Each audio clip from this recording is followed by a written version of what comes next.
Mga ka-business, baka samantalahin ko itong pagkakataon na to.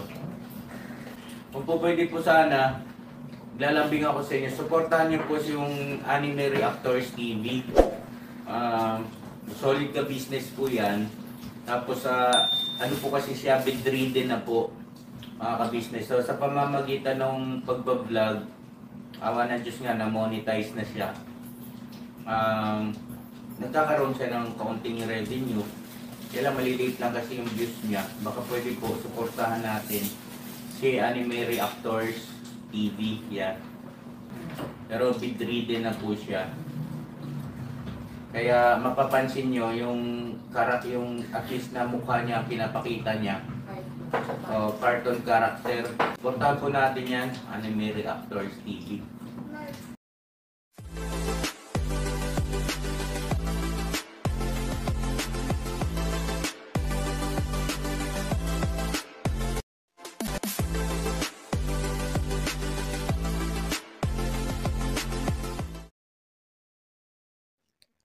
Hello guys, mapagpalang araw po sa ating lahat.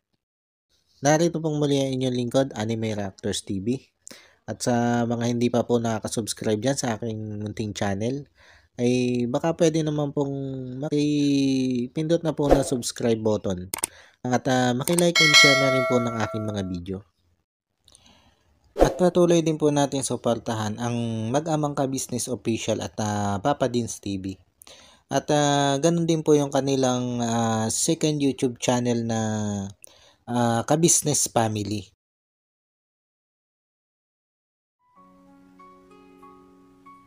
Ngayon, panibagong araw, panibagong reaction ulit po tayo mga ka-business, mga kapapi. At for today's video po ay gawin po natin ng reaction. Itong patungkol dito kay Kuya Bong. Kung ano nga ba ang nangyayari dito kay Kuya Bong at kung ano nga ba ang naging desisyon dito o final decision nila ka-business patungkol dito sa mga pinagagagawa ni Kuya Bong. At dito po sa reaction video kong ito mga ka-business, mga kapapi, ay 3 video nitong sila ka-business patungkol dito kay Kuya Bong ang ating re-reactionan. At ang una nga po dito ay itong pagpunta nitong sila Bornok dito sa bahay nila Kuya Bong. Dahil nga po sa tawag ni Ate Ninette na ito nga daw pong pinto ng kwarto nitong si Kuya Bong ay binaklas na ni Kuya Bong at ibinenta na naman. At nung puntahan nga po nitong sila Bornok, ang bahay nitong si Kuya Bong, ay nakita nila itong si Ate Ninette dito sa labasan. At dito ay sinabi nga po ni Ate Ninette kung ano yung nangyari. Ngayon nga daw po, binaklas ni Kuya Bong yung pinto ng kanyang kwarto. At nung sitahin daw nila Ate Ninette ito si Kuya Bong sa pagbaklas ng kanyang pintuan, ay ang sagot daw ni Kuya Bong ay wala daw pakialam kahit sila ka-business. Dahil yun daw naman ay kanya. Kaya sinabihan daw ni Ate Ninette itong si Kuya Bong na lupa lang ang kay Kuya Bong dito at yung bahay ay kay ka-business. Kaya kung mapapansin natin mga ka-business, mga kapapi, ganito na kalala itong si Kuya Bong. Ito na yung ikinatatakot natin na pag pinaubaya kay Kuya Bong itong bahay na ito, ay utay-utay na niya itong babaklasin lahat. Tama si Mrs. Ka-business doon sa sinabi niya dati dito kay Kuya Bong nung nag-usap sila sa van, na baka makita nila isang araw na yung bahay ni Kuya Bong ay kalansay na lang, yung bato na lang ang nakatayo, at lahat ng pwedeng baklasin ay babaklasin nito. Naumpisahan na naumpisahan doon sa grills ng bintana. Tapos nung makausap nila si Kuya Bong, ibinigay uli sa kanya ang susi nang may kasamang pagpapayo. At nagbaka sakali sila ka-business na hindi na ulitin yung pagbabaklas ng mga materialis dito sa kanyang bahay. Kasi nakakaawa din naman ito si Kuya Bong. Kung ito'y kung saan matutulog, ay may sarili naman nga siyang bahay. Nagbaka sakali sila ka-business na baka sa pangaral nila ay makikinig na itong si Kuya Bong. At binigyan pa nila ito ng 500 piso. At sinabihan pumasok na. Kumbaga, pinagbigyan pa rin siya ni ka-business dito. Inunawa pa rin siya ni ka-business dito. Pero eto nga, ilang araw lang tumawag si Ate Ninette. At sinabi binaklas na nga daw po yung pintuan doon sa kwarto at ibinenta. Tapos no, i-check nila Bornok at Kuya Damulag itong bubong ng bahay, ay napansin nilang baklas na rin yung yero. Wala na rin pa ako yung yero. Kumbaga naka-ready na rin para tuklapin at ibenta. Kaya walang ibang plano dito si Kuya Bong sa bahay niya, kundi ang kalasin lahat ng pwede niyang kalasin at ibenta. Tama si Mrs. Ka-Business. Maaaring isang araw, pag pinabayaan nila itong si Kuya Bong dito sa ginagawa niya, ay makita na lang nila itong bahay na itong kalansay. Semento na lang yung nakatayo. At lahat ng pwedeng ibenta ni Kuya Bong na ibenta na. Ganito nakalulong ito si Kuya Bong. At ginagawa ito ni Kuya Bong, itong pagbabaklas ng kanyang bahay at pagbebenta ng mga materialis nito. At yung napagbentahan, ay ipinambibilin niya ng kanyang bisyo. At inamin ni Kuya Bong yan kay ka-business na gumagamit pa rin siya ng ipinagbabawal na gamot. Pero sa ngayon mga ka-business, mga kapapi, nakikita natin na itong si Kuya Bong ay lulong na. Kasi wala na eh. Kung dati yung mga gamit niya sa loob ng bahay ang kanya ibinebenta, ngayon ito, utay-utay niyang ginagawang kalansay ang kanyang bahay. Utay-utay niyang binabaklas ang kanyang bahay para lang siya may maibenta at may maipambisyo. Ganyan na kalala si Kuya Bong ngayon. Nakakalungkot lang mga ka-business, mga kapapi. Dahil napakadami ng pagkakataon, napakadami ng napakahaba na ng ginawang pag-unawa dito nila ka-business. Pero ito pa rin yung kanyang ginagawa. Palala pa siya ng palala. Dahil siguro ang iniisip niya ay kayang-kaya naman niyang utuin nito sila ka-business eh. Kaunting payakap-yakap niya, palambing-lambing niya kay ka-business, ayos na. Patatawarin na siya. Ang iniisip siguro niya, kahit ibenta niya lahat ang materialis ng kanyang bahay, pag siya humingi ng sorry kay la Mrs. and Mr. Ka-Business, patatawarin siya. Pagbibigyan siya. Babybehin siya. Yun siguro yung iniisip ni Kuya Bong. Dahil naramdam niya kung gaano siya kamahal nila ka-business. Na kahit anong gawin niyang pagpapasaway, ay pinagbibigyan siya, pinagpapasensyahan siya. Kaya lumaki ang ulo nito si Kuya Bong. At nawalan ng takot. Na kahit anong gawin niya, ay hindi siya sasalingin ni ka-business. Kasi mahal nga siya eh. Yun yung nasa isip niya. Kaya naman lahat ng asal ay ginagawa niya. At ito nga po mga ka-business, mga kapapi. Sinubukang hanapin itong sila Bornok, itong si Kuya Bong. Habang sila papauwi, inikutan muna nila ito si Kuya Bong, baka sakaling makita nila. At nung makita nga nila, ay sinubukan nilang habulin para makausap. Pero parang bulang naglaho itong si Kuya Bong. Nung makita niya yung van, kumalipas na siya ng takbo at nagtago. At sa paghahanap sa kanya nila Borno, at nito sila Kuya Damulag ng buong team na kasama doon sa paghahanap kay Kuya Bong, ay hanggang sa nasugsug nila kung saan ibinenta ni Kuya Bong itong pintuan ng kanyang kwarto. At sa halagang 150 pesos ay ibinenta nga po ni Kuya Bong itong kanyang pintuan na ito. Hindi man lang niya naisip kung gaano kalaki ang ginastos dito ni ka-business. Ang mahalaga sa kanya ay may maibenta siya at may maipambisyo. Grabe. Grabe itong ginagawa ni Kuya Bong na ito. At yun nga, nung makita na ni na Bornok yung pintuan kung saan ay binenta, ay nagpasya na silang umuwi dito sa bahay. At after nga nila makauwi, nagkaroon naman ng vlog itong si Papa Dins. At muli nilang pinuntahan itong bahay nitong si Kuya Bong. At pinuntahan din nila yung bumili ng pinto dito kay Kuya Bong. At dito nga po mga kabisnes mga papi, ay tinubos ni Papa din sa halagang 200 piso. Yung pintong ibinenta nito si Kuya Bong ng halagang 150 pesos. Buti na lang mabait din niya yung pinagbentahan nito si Kuya Bong eh. Kumbaga hindi na siya nakipagtalo dito kay la Papa Dins. Kagad siyang umukay at ibinigay niya yung pinto. Tinanong pa nga niya kung may problema eh. Kung may problema doon sa pagkakabili ng pinto eh. Pero kung tutuusin mga kabisnes mga kapapi, bawal po talaga yung ginawa ni tatay na pagbili ng pinto ni Kuya Bong. Bawal po yan. Yan pagbili ng basta-basta sa dinadala sa'yo. Lalo't hindi mo alam kung nakaw o hindi. Kasi nasa batas po yan eh. Na pag bumili ka ng nakaw, may kaso ka din. Pero hindi naman yun pakay nila Papa Dins eh. Kundi ang pakay dito nila Papa Dins ay yung paglilinaw.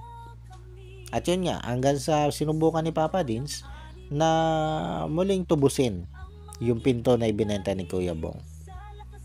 At buti na lang ay pumayag nga ito si tatay na tubusin na yung pinto. Kasi medyo may kamahalan din yung mga kabisnes mga kapapi. Hindi din naman makukuha ng 500 yung pinto na yun kung bibili mo doon sa labas. O kung bibili ka ng bago. At matapos nga pong matubos nila Papa Dins itong pinto na ito, ay dumiretso sila dun sa bahay ni Kuya Bong para i-check yung bahay. Kung ano nga bang itsura ng bahay. At dito mga kabisnes mga kapapi, ay natuklasan din nila na hindi lang pala yung pinto ng kwarto ni Kuya Bong ang kanyang binaklas. Kundi pati yung pinto ng CR ay binaklas din itong si Kuya Bong at ibinenta. Wala na rin pinto yung CR. At bukod dun sa pinto ng CR, ay napansin din natin yung may kulungan ng baboy na marami ng bakal doon ang nawala. Pati yung bukilyan ng ilaw, nawala na rin, pinutol na rin ni Kuya Bong, ay binenta na rin. Pati yung grills dun sa bintana, sa likod, wala na rin. Pinutol na rin. Binaklas na rin. Kaya sabi ko nga, ano pa kaya? Ano pa kaya ang susunod na babaklas dito ni Kuya Bong? Yung bubong? Kasi naumpisa na niya eh. Natanggal na nga niya yung ribit eh. At saka yung ilang pakos dun sa bubong eh. Mukhang yun nga yung gusto niyang baklasin ng diretso eh. Kaya lang siyempre maraming pako. Kaya hindi na niya itinuloy. Siguro nahirapan siya pagbabaklas. Kasi maraming pako yun eh. Pero kung yun ay medyo madaling baklasin, laglag na yun. Wala na yun. Nabaklas na yun. Nasa junk shop na ni Alan yun. At pag-alis dito nila Papa Dins, dito sa bahay ni Kuya Bong, ay sinubukan pa rin nilang hanapin ito si Kuya Bong. At pinuntahan nga nila ito si Kuya Ramil. At dito kay Kuya Ramil, ay napag-alaman nila na dito pala ibinenta ni Kuya Bong sa bayaw ni Kuya Ramil yung bike na binili ni Kabisnes. Tapos may binabanggit pa si Kuya Ramil na ibinenta ang cellphone. Siguro ito yung cellphone na ibinigay naman ni Clarissa. O yung sponsor nito si Kuya Bong doon kay Clarissa. Kasi binala nila ito ng cellphone eh. At ayon nga dito kay Clarissa, ay yung cellphone na yun ay ibinenta din ni Kuya Bong. At maaaring yun yung binabanggit nito si Kuya Ramil na ibinentang cellphone nito si Kuya Bong. At maging ito si Kuya Ramil ay sobrang dismayado na rin sa pinaggagawa ni Kuya Bong ngayon. Ito si Kuya Ramil mga kabisnes mga kapapi ay kaibigan nito si Kuya Bong eh. Ika nga ni Kuya Ramil ay balik na ulit sa dati ito si Kuya Bong. O baka nga mas malala pa sa dati. At yan naman yung talaga nakikita natin mga ka-business mga kapapi. Mas malala pa sa dati itong si Kuya Bong. Iba na ngayon si Kuya Bong. Sobrang langong-lango na sa kanyang bisyo. May naging kwento pa nga ito si Kuya Damulag dati, na umuutang nga daw itong si Kuya Bong sa tindahan. At nung hindi daw mapautang ng alak, ay nagwala. Kumbaga yung pagwawala, hindi dating ginagawa yan ni Kuya Bong. Pero kita nyo naman ngayon, nagagawa na niya magwala. Kaya ano pa kaya yung sa susunod na pwede niyang gawin? Hindi malayo na baka nga sa susunod ay magawa na nitong manakit, magnakaw sa ibang tao para may maipambisyo lang. At yan yung ikinatatakot nila ka-business ngayon. Yung mapakamak itong si Kuya Bong dahil sa paggawa ng kawalangian sa ibang tao. Mahirap na, di ba mga ka-business mga kapapi? Mahirap nang mabalitaan na lang nila na natagpuan si Kuya Bong na nakahandusay dyan sa isang bahagi ng kalye, wala ng buhay dahil may ginawang kasalanan, may ginawang katarantaduhan sa mga tao. Yan yung isang ikinatatakot nila ka-business. Kaya dito sa huling video nila dito kay Kuya Bong ay gumawa na sila ng isang hakbangin na sa tingin nila ay yun ang nararapat. At para sa akin, tama na rin yun. Dahil sa dami na ba naman nang ginawa nilang paraan para mapagbago itong si Kuya Bong. Pero hindi sila nagtagumpay eh. Inirehab na nila yan. Inamo, binaybi ng binaybi. Pero wala. Ganun pa rin. At mas lumala pa nga sa ngayon. Kaya yung takot nila ka-business na baka mapahamak itong si Kuya Bong, kung hahayaan lang ng hahayaan nila itong si Kuya Bong na gumawa ng ganitong kalokohan. Kasi ito mga ka-business mga kapapi, pag hinayaan nila ka-business ito, pag ito ay wala na makuha dun sa kanyang bahay, wala na itong mabaklas dun sa kanyang bahay para ibenta at may pambisyo, gagawa ito ng kawalangian sa ibang tao. Sa ibang tao na ito magnanakaw. Kasi nagagawa niya yan pag wala siyang pambisyo eh. Kaya mangyayari yan mga ka-business mga kapapi. Gagawa ng kalukuhan niya si Kuya Bong. May maipambisyo lang. At yan yung ikinatatakot nila ka-business. Dahil pag ginawa yan ni Kuya Bong, hindi malayo mapahamak niyan si Kuya Bong. Hindi malayo na mangyari yung kinatatakutan nila. Na baka isang araw ay makita na lang nila si Kuya Bong na nakahandusay dyan sa isang tabi at wala ng buhay. Dahil nga sa ginawa niyang kawalangian o katarantaduhan. At ito yung nagtulak kay Laka Business. Kung bakit nakagawa sila ng isang desisyon na ito nga po mga ka-business mga kapapi. Ipinablatter na nila sa barangay ito si Kuya Bong. At ito nga po mga ka-business mga papi, nung pumunta itong sila Intoy dito sa barangay para ipablatter itong si Kuya Bong, ay pinayuhan sila ng barangay na idiretso na ng pulis. Kasi may involved na droga eh. Kaya ang payo ng barangay para mas mabilis na maaksyonan ay idiretso na ng pulis. Kaya yun ang ginawa nitong sila Intoy at Papa Dins. Idiretso nila ng pulis. At dito, ay nag-file na nga po sila ng kaso laban dito kay Kuya Bong. Para maaksyonan nga po agad ng pulis. Sabi ni Papa Dins ay mahabang proseso pero ongoing na naman. Okay na. Kumbaga nakapag-file na sila ng kaso. At ang susunod na mangyayari dito ay ang mababalitaan na lang natin na nadambot na ito si Kuya Bong. Dahil nga dito sa mga pinaggagawa niyang kalokohan. At sa tingin ko ay ito na rin yung nararapat. Para naman makita ni Kuya Bong na hindi sa lahat ng oras ay pwede niyang uto-utuin ito sila ka-business. Kasi kaya lumaki ang ulo niya ng ganyan eh. Iniisip niya na kaya niyang uto-utuin ito sila ka-business. Kasi mabait sa kanya sila ka-business eh. Mahal siya nila ka-business. at hindi siya kayang ipahamak nito sila ka-business. Na kung tutuusin, hindi naman siya ipinapahamak dito. Inililigtas pa nga siya. Dahil kung hindi gagawin ito ni ka-business, ay malamang sa malamang, mapahamak siya sa kanyang ginagawang katarantaduhan. Diyan pangalan sa pagbatak-batak niya ng pinagbabawal na gamot na yan eh. Isang malaking kapahamakan na ang nakaabang sa kanya dyan. Kaya tama lang yung naging desisyon ni ka-business na bago pa man dumating yung kapahamakan na yon na nakaabang kay Kuya Bong, ay unahan na niya. Siya na mismo yung magpakulong dito kay Kuya Bong. At least, pag nadampot na ito si Kuya Bong, ay alam nila na hindi na ito makakagawa ng kawalang yan dahil nakakulong na ito. Alam nila kung saan pupuntahan.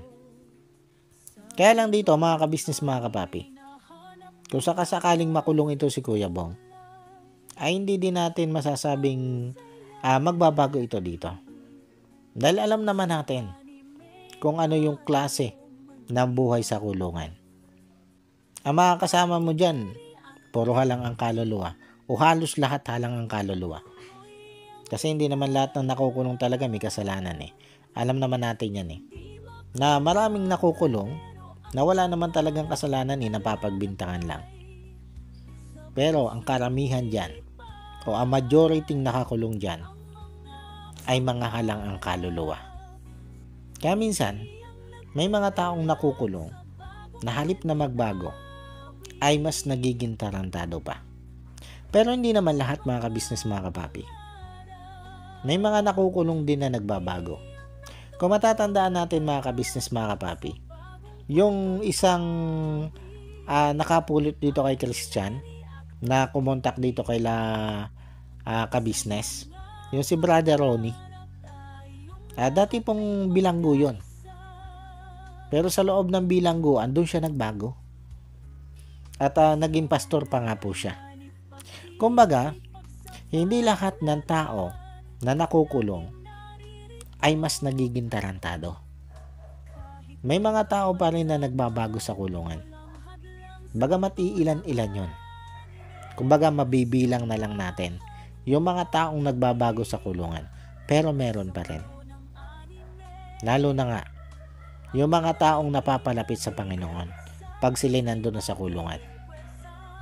Pero hindi nga din po natin maialis na mas marami ang nakukulong na halip na magbago ay mas lalong nagiging siraulo. At sana kung sakaling makulong ito si Kuya Bong, sana'y mapunta siya dun sa mga taong handang magbago. Sana hindi siya mapunta dito sa mga tao na tuturuan pa siyang maging tarantado. Sana dito sa loob ng kulungan, kung sakaling dumating sa puntong makulong na itong si Kuya Bong, ay dito niya makilala ang Panginoon. Sana'y makilala niya yung mga tao na gumagabay doon sa mga bilanggo para makilala ang ating Panginoon, para magbago. Katulad nga halimbawa po nito si Brother Ronnie.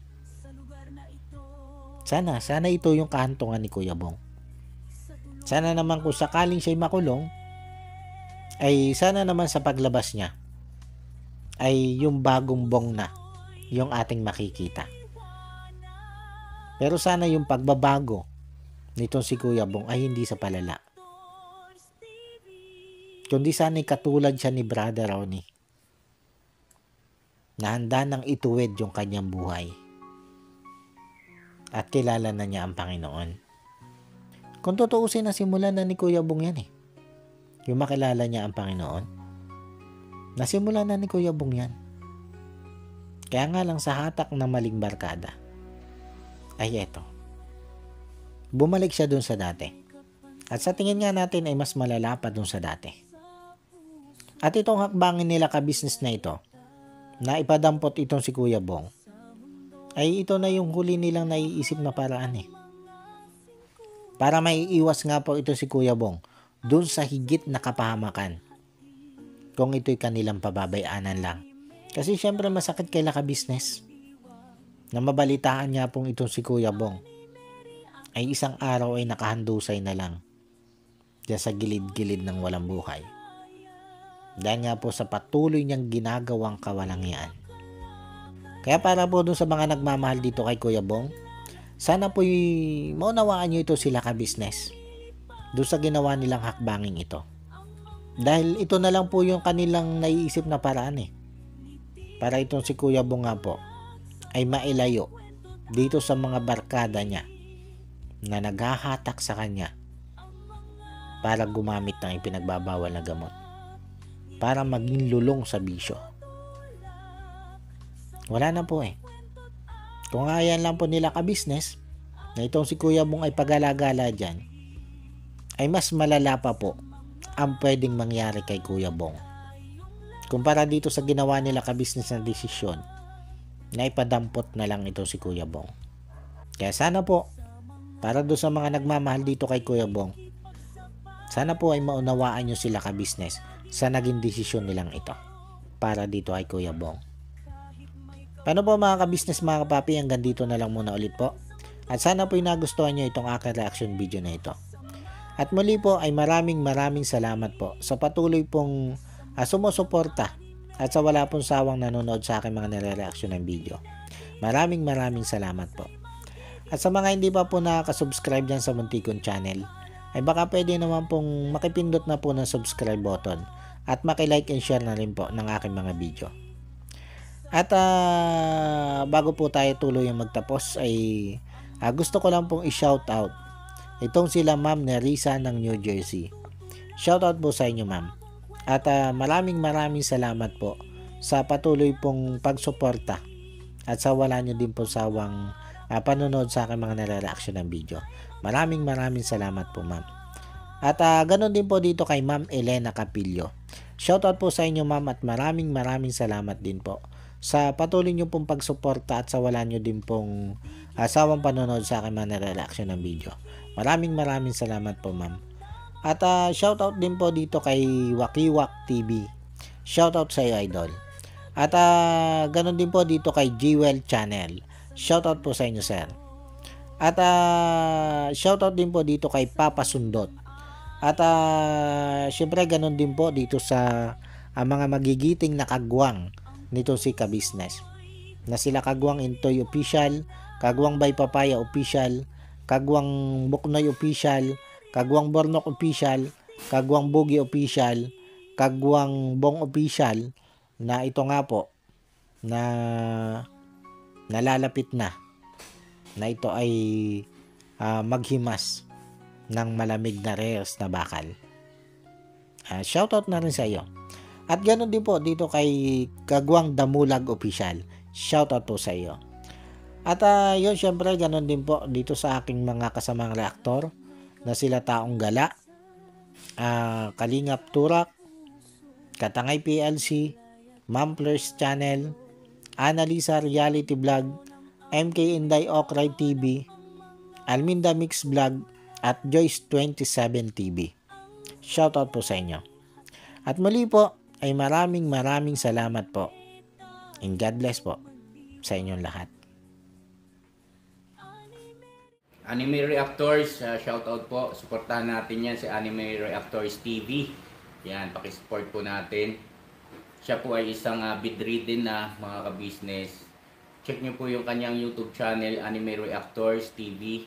Siya po siyang bedridden na, ayan, kahit papano nakakagawa-gawa siya ng mga reaction video patungkol sa ka-business official. Suportahan po natin para kahit papano magkaroon siya ng revenue. May magamit siya sa pambili-bili man lang ng gamot. Ano po mga ka-business.